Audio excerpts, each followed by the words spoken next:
ይሄ ያለንበት ሳምንት በቤተ ክርስቲያን ቋንቋ የመጀመሪያው ሳምንት ዘወረደ ይባላል። ምን ይባላል? ዘወረደ። በሰንበት ዕለት በየቤተ መቅደሱ የተማርነው ትምህርት ነው።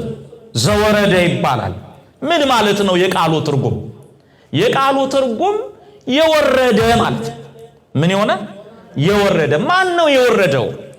ነቢያት ትንቢት የተነበዩለት፣ አበው ምሳሌ የመሰሉለት፣ ትንቢት የተነገረለት፣ ሱባኤ የተቆጠረለት ከሶስቱ አካላት አንዱ አካል፣ ከሶስቱ ቅዱስ አንዱ ቅዱስ እግዚአብሔር ወልድ ኢየሱስ ክርስቶስ ከመቤታችን ከስጋዋ ስጋ ከነፍሷ ነፍስ ነስቶ ከሰማየ ሰማያት ወርዷል።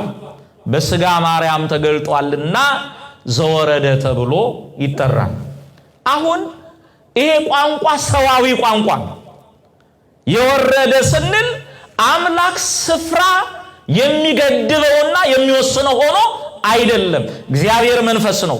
በዚህ አለ በዚያ ደግሞ የለም አይባልም። ስፍራን የሚወስን እሱ ግን በስፍራ ምን የማይል ነው? የማይወሰን ነው። ለዚህ ማረጋገጫው ራሱ መዝሙረኛው ቅዱስ ዳዊት በመዝሙር 137 ላይ ከመንፈስ ወዴት እሄዳለሁ? ከመንፈስ ወዴት እሄዳለሁ? ወደ ላይ ብወጣ አንተ በላይ አለ፣ ወደ ጥልቁ በወርድ አንተ በጥልቁ አለ።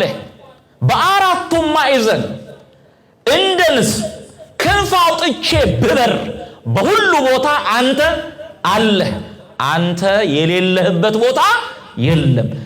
ስለዚህ በሁሉ ቦታ ምሉዕ የሆነው ስፍራን የሚወስነው በስፍራ የማይወሰነው በዚህ አለ በዚያ የለም የማይባለው እግዚአብሔር ስጋ ለብሶ ስለተገለጠ ወረደ ተባለ። ምን ሆነ? ስለዚህ ሊቃውንተ ቤተክርስቲያን ምን ይላሉ? ዘወረደ ወረደ ማለት በስጋ ተገለጠ ማለት ነው ብለው ተርጉመውታል እንጂ የሚወጣ የሚወርድ። አረገ ደግሞ ሲባል ለሰው ልጆች ሊፈጽም የመጣውን ድህነት ጨረሰ ማለት እንጂ እግዚአብሔር በላይ ኖሮ በታች የማይኖር በታች ኖሮ በላይ የማይኖር ማለት አይደለም። ለስም አጠራሩ ክብር ምስጋና ይግባው።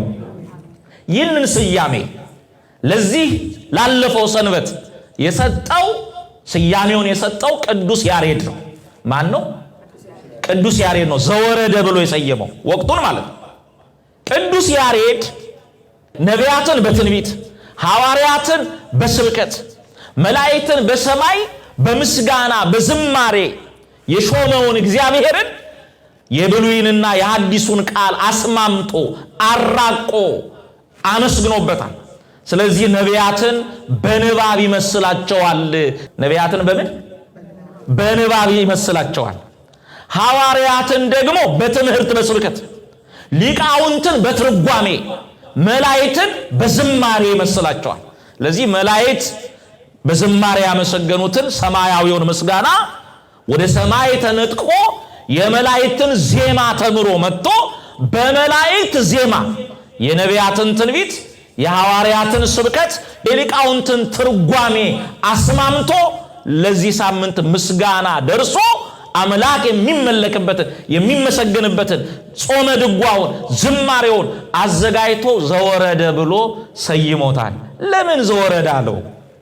ጾመ የሚለውን አዋጅ ከማወጅ በፊት ኢየሱስ ክርስቶስ ጾመ ብሎ ከመናገር በፊት ከሰማየ ሰማያት መውረዱን ከድንግል ማርያም መወለዱን ማወጅ ያስፈልጋል። ከሰማይ የወረደው አምላክ ነው፣ የተገለጠው አምላክ ነው የጾመው ብሎ ለመናገር ዘወረደ ብሎታል።